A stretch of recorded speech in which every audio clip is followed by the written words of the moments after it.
ធ្លាងត្រជាងត្រជុំឆ្នាំនេះទឹកធំ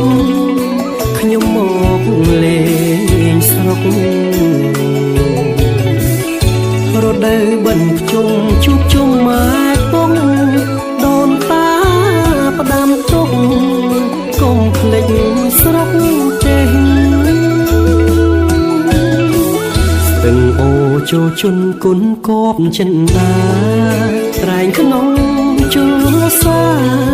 ឈូកកាដេដាំបាំងសាច្រវត្តហាកាត់ក្រោយផ្ទះចៅស្រនងណាស់កាជុំតា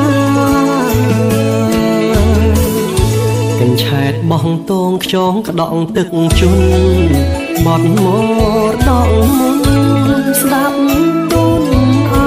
រាស្រងាយបាយគុំកំពីងពួយផ្កាស្ដាប់ខែវស្សាចិនដាស្រណងស្ងាត់ក្រុងធានីមូមីស្រុកស្រែនេះហើយភ្ជុំខ្មែរសាងក្បែរគ្មានសងធ្វើបុណ្យខែភ្លឺធ្វើដល់ព្រះរូបអត់ទឹងនឹកឈ្មោះ7សន្តា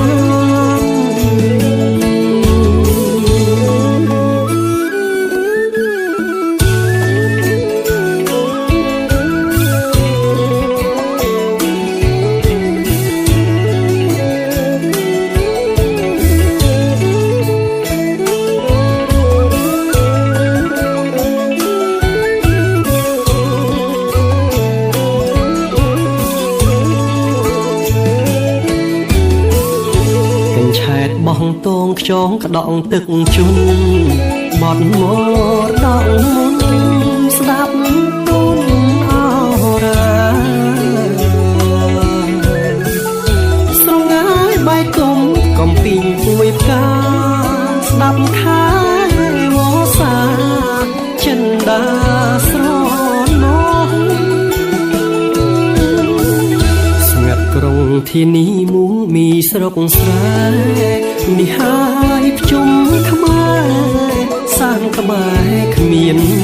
សងធ្វើបុណ្យខែភ្លឺធ្វើដល់ព្រះ